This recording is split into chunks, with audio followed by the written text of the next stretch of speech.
Bismillahirrahmanirrahim. Assalamualaikum warahmatullahi wabarakatuh. Saya Nur Zafira binti Seman, nombor matrik 055223. Latar belakang teori analisis transaksional. Analisis bermaksud pengujian secara detail dan terperinci. Transaksional bermaksud interaksi atau komunikasi antara seseorang dengan orang lain. Teori ini menganalisis dari segi cara dan isi komunikasi seseorang serta bagaimana seseorang itu berfungsi dan mengekspresikan kepribadian mereka dalam tingkah laku. Ia digunakan dalam kaunseling individu, namun ia lebih banyak dan sesuai digunakan dalam kaunseling kelompok. Seterusnya, ia menekankan aspek perjanjian dan pentingnya keputusan-keputusan yang diambil oleh klien. Seterusnya, melalui perjanjian dalam pendekatan klien, ia dapat mengetahui tujuan, arah tuju dan perkembangan sesuatu proses terapi.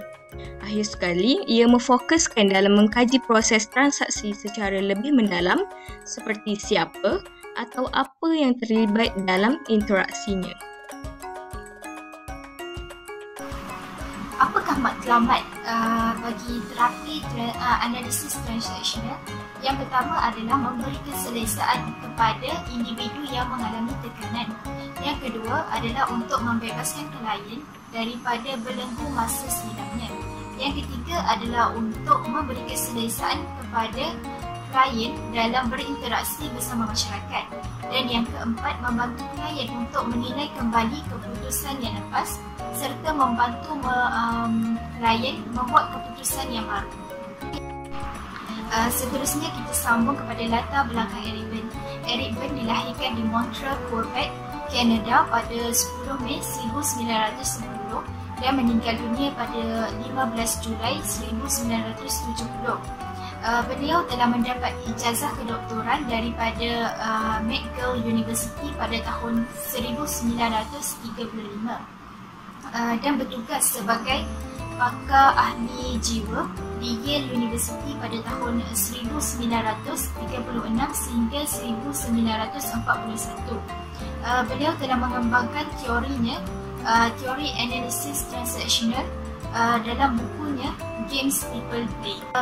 Yang seterusnya adalah egostat. Egostat ini adalah konsep utama yang asas dalam teori analisis transaksional. Egostat ini adalah personaliti kecil dan dia merupakan gabungan fikiran dan perasaan yang selaras dengan tingkah laku. Egostat ini hadir dalam diri setiap individu tanpa mengira umur. Contohnya, egostat ada egostat ibu bapa, egostat dewasa dan egostat kanak-kanak. Okey, dia dalam maksud tanpa mengira umur ni, maksudnya kanak-kanak dia boleh mempunyai egostat dewasa ataupun ibu bapa ataupun ibu bapa tu sendiri boleh mempunyai egostat kanak-kanak dan begitulah sebaliknya. Okey, fungsi egostat ni adalah untuk mengetahui dengan lebih mendalam dan terperinci mengenai perasaan, sikap, tingkah laku individu. Okey, yang pertama kita tengok satu-satu.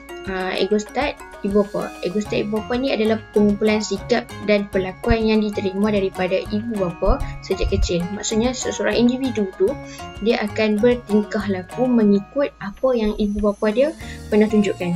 Contoh kat sini dia ada dua jenis, ibu bapa kritikal dengan ibu bapa pengasih. Maksudnya kalau dia ni daripada kecil dapat didikan yang baik, yang elok, dia akan masa jadi individu yang baik dan elok. Tapi andai kata dia membesar dengan cemuhan kejian iaitu daripada ibu bapa kritikal, dia akan menjadi individu yang tidak baik. Okey, kita pindah yang seterusnya iaitu egostat dewasa. Egostat dewasa ni adalah satu perlakuan yang matang seperti dewasa. Dia merupakan bahagian-bahagian yang berfikir menyelesaikan masalah, mencari sebab musabab satu perkara itu dan membuat keputusan yang objektif dan rasional. Dia ibarat kata matang lah. Okey. Dan yang terakhir, egostat kanak-kanak. Egostat kanak-kanak ni ia adalah mengandungi emosi, penafsiran pengalaman, perasaan dan perlakuan seperti yang dialami, dilihat, didengar dan difahami sejak kecil. Dia lebih kurang macam egostat ibu bapa. Maksudnya apa yang didengar masa zaman kecil dia akan adaptasikan. Contoh adalah kanak-kanak bebas, kanak-kanak patuh, kanak-kanak menentang dan profesor kecil. Konsep yang seterusnya adalah stroke. Stroke ni merupakan satu bentuk penghargaan ataupun iktirafan yang diberikan kepada seseorang sama ada secara lisan atau bukan lisan, dan merupakan keperluan kepada setiap individu. Ia terbahagi kepada 5. Yang pertama adalah stroke positif, iaitu stroke yang diberikan secara jujur dan ikhlas. Sebagai contoh, memberi hadiah ataupun memberi pujian. Yang kedua adalah stroke negatif, iaitu stroke yang diperoleh melalui cara yang kurang menyenangkan, contohnya seperti cemuhan, hinaan dan tengkingan. Yang ketiga adalah stroke bersyarat, iaitu stroke yang diberikan secara bersyarat. Sebagai contoh, awak buat benda ni dulu baru saya bagi awak benda ni.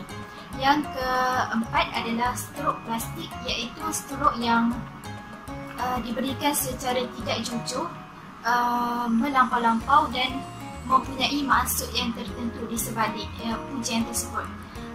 Yang terakhir adalah stroke kebiasaan, iaitu yang menjadi norma dalam masyarakat. Sebagai contoh, memberi salam dan bersalam-salaman. Seterusnya adalah egogram. Egogram ni adalah graf yang menunjukkan penggunaan ketiga-tiga jenis egostat. Okey, graf ni, kalau egogram ni kita akan dapat mengenal pasti egostat yang menyumbang dalam personaliti individu.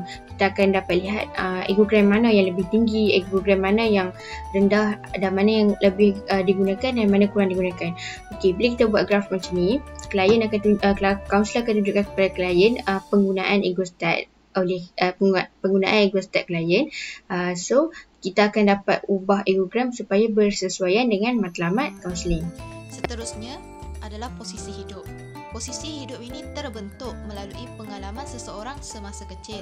Pembentukannya amat penting dalam menentukan skrip hidup atau sikap dasar seseorang. Terdapat 4 jenis bentuk dalam posisi hidup. Yang pertama, saya okey, awak okey. Yang kedua, saya okey, anda tidak okey. Yang ketiga, saya tidak okey, anda okey.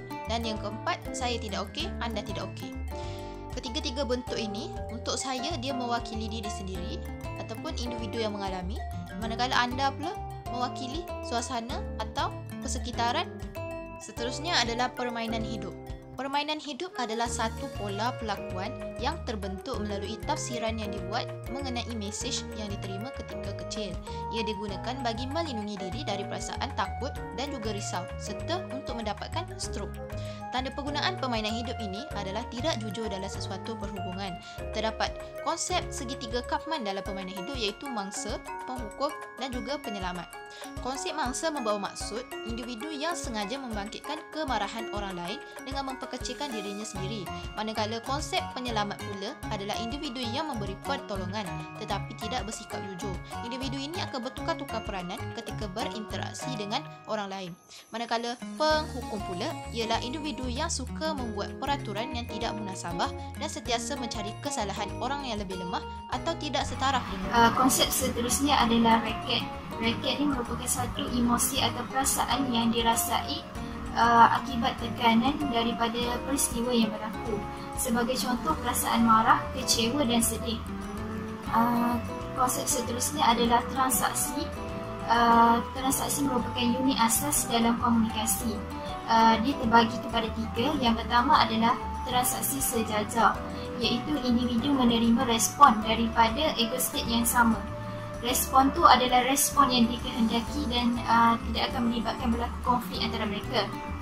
Yang kedua adalah transaksi bersilang, iaitu individu menerima respon daripada egostat yang berlainan dan akan menyebabkan berlakunya konflik di antara mereka lah. Yang ketiga adalah transaksi berlapis, iaitu ia melibatkan lebih daripada 2 egostat. Terbahagi kepada 2 pula, iaitu transaksi angular, untuk menyangkut egostat tertentu dengan mengemukakan sindiran halus. Dan yang kedua adalah transaksi duplex, iaitu dimanfaatkan untuk mencemooh, menghina ataupun menyindir seseorang. Seterusnya dalam teori analisis transaksional mengenai skrip hidup. Skrip hidup merupakan setiap manusia mempunyai skrip hidup tersendiri dan berbeza-beza. Menurut Byrne, pada tahun 1964, setiap manusia dilahirkan dengan posisi hidup saya okey. Pada peringkat awal perkembangan, sikap dan perbuatan ibu bapa mempengaruhi skrip hidup. Seterusnya, setiap orang akan melalui perkembangan dan perubahan skrip hidup mereka apabila mereka memasuki kehidupan bermasyarakat. Melalui pengalaman, mereka akan membina skrip hidup mereka sendiri. Perubahan antara skrip hidup positif dan negatif atas kesedaran kendiri dan faktor-faktor yang lain.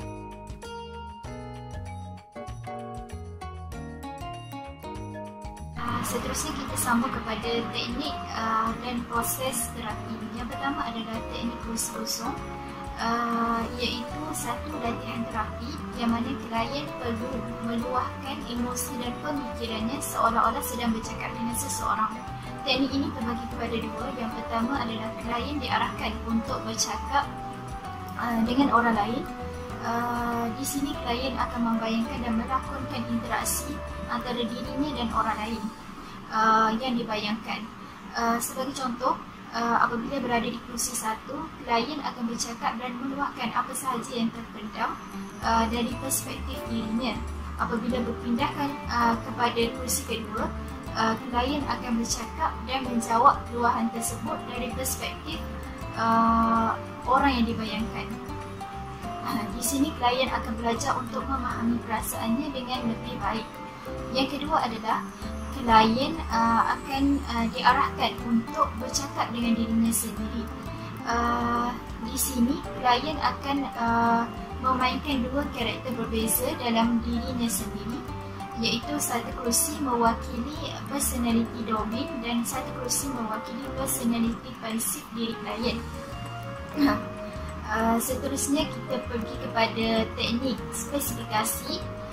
Teknik spesifikasi ini digunakan untuk mengenal pasti tahap ego state yang akan mendorong kepada transaksi sejajar di antara klien dan juga kaunselor. Penentuan spesifik diberikan untuk mengembangkan kefahaman klien terhadap 3 jenis ego state, iaitu ego state dewasa, kanak-kanak dan juga ibu bapa. Yang seterusnya adalah teknik interogasi, iaitu penerokaan berkaitan dengan ego state dewasa klien, yang mana kaunselor akan menggunakan soalan-soalan terbuka untuk meneroka diri klien bagi mendapatkan respon dewasa daripada klien. Konfrontasi ini adalah satu teknik yang digunakan oleh kaunselor untuk mencabar ego klien yang berubah-ubah dan terdapat pencegahan ketara dalam tingkah laku klien. Ia membantu kaunselor untuk menganalisis keadaan ego klien melalui respon yang diberi oleh klien. Antara proses dan teknik yang lainnya adalah penerangan. Penerangan digunakan oleh kaunselor untuk melihat mengapa klien itu bertingkah laku dan mengapa sebab-asbab sesuatu pelakuan itu terjadi. Okey, yang seterusnya adalah ilustrasi. Ilustrasi ni kaunselor akan menggunakan cerita-cerita yang lucu dengan sebab untuk mengurangkan ataupun menghilangkan tekanan yang dihadapi oleh klien. Seterusnya adalah pengesahan. Pengesahan ini digunakan apabila tingkah laku yang telah diubah suai muncul kembali. Tapi teknik ini efektif sekiranya ego klien dalam keadaan stabil. Contohnya macam klien ni dia mempunyai sifat marah atau pembaran. Tu tiba-tiba dalam proses kaunseling, baran dia datang. Baran dia dah beransur-ansur pulih, tapi tiba-tiba datang. Okey, kaunselor akan gunakan teknik pengesahan, macam calm downkan dia, tenangkan kenapa dia buat macam ni, ataupun sahkan sekarang ni awak nak jadi yang lebih tenang, macam tu. Okey, yang seterusnya adalah memperjelaskan. Memperjelaskan adalah memperjelaskan tentang ego dewasa klien bagi mewujudkan kesedaran dalam diri klien. Sumbangan teori analisis transaksional. Antara sumbangan teori ini adalah dia menyumbang kepada pandangan yang lebih optimis dan realiti tentang manusia. Pendekatan ini juga melihat manusia mampu berubah sekiranya mempunyai keinginan untuk berubah. Tak kira masa lampau seburuk mana sekalipun, dia tetap akan boleh berubah, dan masa lampau yang buruk tu tidak akan mampu menyekat seseorang individu tu daripada berubah ke arah yang lebih baik. Okey, melalui teori analisis transaksional juga, kaunselor dapat mengenal pasti tingkah laku klien yang sekarang dan membantunya untuk berubah ke arah yang lebih baik. Aisyah merupakan seorang graduan universiti yang baru sahaja menamatkan pengajian ijazah sarjana selama 2 tahun. Aisyah adalah seorang anak yang taat dan patuh pada kedua ibu bapa. Namun, pada suatu hari, Aisyah telah dipaksa oleh kedua ibu bapanya untuk menikahi calon suami pilihan mereka dengan alasan yang tertentu. Tetapi Aisyah tidak menyetujuinya. Bukan niat di hati Aisyah untuk menolak, tetapi wujud pelbagai perasaan yang terpendam jauh di lubuk hatinya. Aisyah dibelenggu oleh memori hitam zaman kecilnya yang membuatkan dia takut untuk bersosial, apatah lagi untuk menuruti kehendak ibu bapanya. Aisyah trauma. Macam mana nanti kalau Aisyah kahwin sama Aisyah ada Aisyah? Aisyah takut, Aisyah tak nak. Cukuplah apa yang Aisyah pernah lalui dulu. Assalamualaikum. Waalaikumsalam. Masuk. Silakan duduk. Terima kasih. Sama-sama. Maaflah, bersipas saya tak sempat kemas. Saudara datang dengan siapa tadi? Saya datang naik Grab. Oh, okey, sebelum tu saya perkenalkanlah diri saya dulu. Nama saya Puan Mariana. Saudara boleh panggil saya Puan Maria. Nama saya Nur Aisyah. Puan boleh panggil saya Aisyah je. Aisyah, sedap nama tu. Dulu sama saya belajar, saya pun ada kawan nama Aisyah. Orangnya cantik, manis, baik macam saudara juga. Terima kasih Puan. Sama-sama. Aisyah selesa ke duduk macam ni ataupun Aisyah nak ubah posisi? Tak apa Puan, saya dah selesa dah duduk macam ni. Alhamdulillah, kalau Aisyah dah selesa, kita mulakan sesi kaunseling kita. Aisyah dah bersedia? Dah, saya dah bersedia Puan. Okey. Sebab tu terima kasihlah sebab sudi datang pada hari ini. Okey, sebelum kita mulakan sesi kaunseling kita, saya akan terangkanlah dulu apa peranan saya sebagai kaunselor dan peranan Aisyah sebagai klien. Baiklah Aisyah, sesi kaunseling kita ni berjalan lebih kurang selama 45 hingga 60 minit. Aisyah, sepanjang sesi ni berlangsung, Aisyah boleh ceritakan, Aisyah boleh luahkan, boleh kongsikan apa sahaja masalah yang Aisyah hadapi. Dan Aisyah jangan risau sebab apa? Dalam sesi kaunseling ni kita ada etika kerahsiaan yang mana segala maklumat, segala rahsia yang Aisyah ceritakan hanya antara Aisyah dan saya sahaja. Sekiranya Aisyah ada menunjukkan simptom-simptom yang membahayakan diri sendiri ataupun orang lain, saya akan minta izin Aisyah dulu untuk merujuk pakar. Jelas? Jelas Puan. Okey, kalau macam tu, Aisyah bolehlah tanda tangan borang ni dulu tanda persetujuan Aisyah untuk sesi kaunseling kita pada hari ini. Okey, terima kasih. Dari mula Aisyah masuk tadi, Aisyah datang, saya nampak muka Aisyah seram je. Boleh saya tahu apa masalah Aisyah? Saya ada masalah kat rumah. Oh, masalah apa tu? Boleh Aisyah ceritakan sikit pada saya?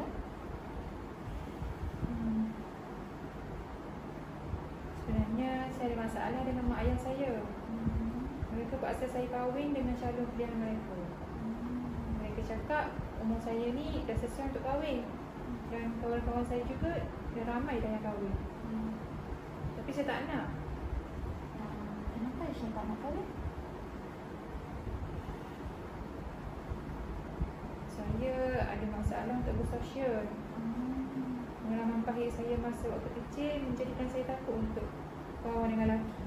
Jadi sebab tu dah saya tak nak kahwin. Kalau Aisyah tak keberatan, boleh Aisyah ceritakan sikit pada saya apa yang Aisyah dah lalui waktu Aisyah kecil? Sulit untuk saya ingat balik.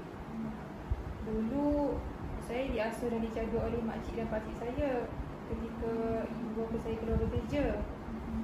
Waktu tu umur saya dalam 6 tahun dan saya masih sedarlah apa yang berlaku di sekeliling saya. Makcik saya dan pakcik saya tak kerja. Diorang cuma ambil upah untuk asuh anak-anak je. Awalnya tak ada apa-apa pun yang berlaku. Tapi lama-kelamaan tu mereka suruh saya buat benda yang tak sepatutnya saya buat. Mereka suruh Aisyah buat apa tu?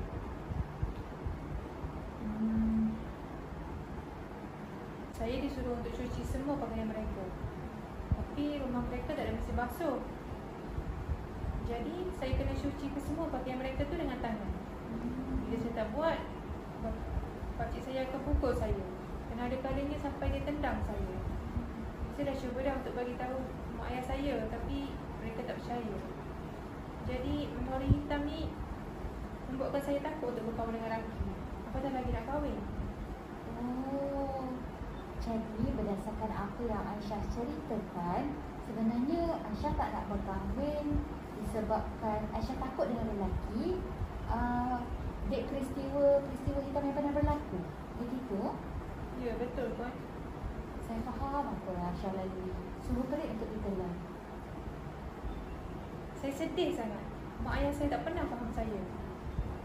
Dari saya kecil sampailah saya besar, saya hanya ikut je cakap dia orang, tanpa bantah sikit pun. Tapi saya takut nak bantah kehendak mereka.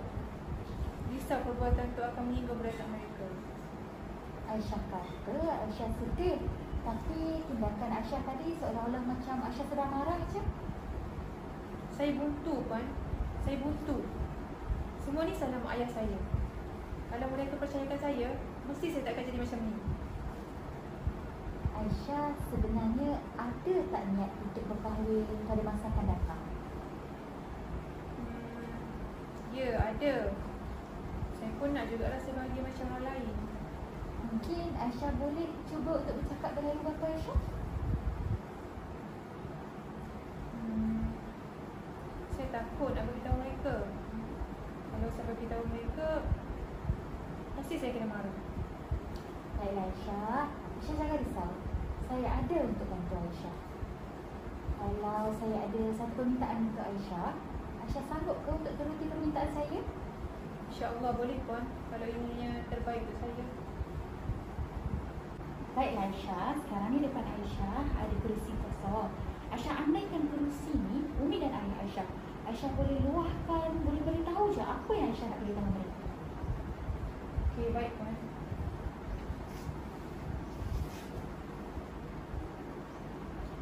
Aisyah jangan risau. Aisyah boleh luahkan, Aisyah boleh menangis kalau Aisyah mahu. Mungkin dengan menangis dapat menyatukan hati Aisyah. Umi, Ayah, Aisyah bukan yang tak nak kahwin, tapi Aisyah trauma. Macam mana nanti kalau Aisyah kahwin sama Aisyah ada Aisyah? Aisyah takut, Aisyah tak nak. Cukuplah apa yang Aisyah pernah lalui dulu. Maafkan Aisyah, Umi, Ayah. Aisyah tak ada niat sikit pun nak lupakan hati Umi dan Ayah. Aisyah boleh bagi tahu je apa yang Aisyah nak luahkan. Mungkin dah benda yang dah lama Aisyah pendam, ceritakan, luahkan segalanya. Aisyah harap Umi dan Ayah faham Aisyah. Paling tak pun Umi dan Ayah dengar dulu penjelasan Aisyah. Umi dan Ayah patut percayakan Aisyah dan selidik apa yang sebenarnya dah berlaku. Aisyah tahu Umi dan Ayah mesti nak yang terbaik untuk Aisyah. Aisyah sayang dengan Ayah. Cuma satu je Aisyah minta, tolong percayakan Aisyah. Aisyah bukan yang tak nak kahwin, tapi sepatutnya Umi dan Ayah tanya dulu pendapat Aisyah. Aisyah takut lelaki yang bakal Aisyah kahwin perangai dia sama je macam pakcik. Jadi Aisyah, tadi Aisyah dah luahkan, dah beritahu Umi Ayah tentang perasaan Aisyah. Sekarang macam mana perasaan Aisyah? Saya rasa lebih lega Puan. Alhamdulillah. Aisyah tahu tak kenapa saya suruh Aisyah buat macam tu tadi? Supaya Aisyah rasa lebih mudah dan terbuka untuk ungkapkan perasaan Aisyah. Supaya nanti Aisyah rasa lebih lega nanti. Oh, baik Puan. Jadi macam mana? Lepas ni Aisyah nak tak luahkan je perasaan Aisyah dekat ibu bapa Aisyah? Ya, insyaAllah Puan, saya akan cuba. Saya rasa benda ni akan jadi lebih mudah jika saya berterus terang dengan diorang. Betul. Alhamdulillah kalau macam tu. Saya berharap Aisyah boleh berterus terang dengan Umi Ayah Aisyah bila Aisyah ada masalah, supaya Aisyah tak rasa tertekan dan terbeban. Sebenarnya Aisyah, dengan kita berterus terang, kita akan rasa lebih terbuka dan tenang bila menghadapi masalah. Okey, baik Puan. Jadi lepas ni, kalau saya suruh Aisyah berterus terang hal ni dengan ibu bapa Aisyah, Aisyah nak tak? InsyaAllah Puan, saya cuba. InsyaAllah, saya yakin Aisyah boleh. Saya bukan minta Aisyah buat saja-saja tau. Saya nak Aisyah buktikan pada saya. Aisyah pun kena beranikan diri untuk bersosial agar Aisyah dapat keluar dari segala ketakutan Aisyah. Ingat Aisyah, tak semestinya benda yang kita dah alami akan berlaku lagi pada masa akan datang. Aisyah kena belajar untuk hargai diri sendiri. Ingat, setiap individu ada kekuatan dan kelemahan dia tersendiri. Kelebihan yang ada pada Aisyah mungkin tak ada pada orang lain. Jadi Aisyah jangan takut untuk berterus terang dan suarakan pendapat. Sebab apa? Sebab setiap pendapat tu tak ada yang salah dan tak ada yang betul. Terima kasih Puan. InsyaAllah saya akan cuba. Jadi, apa yang Aisyah dapat simpulkan dari sesi kaunseling kita ni? Yang pertama, yang buat diri saya terganggu adalah berpunca daripada diri saya sendiri.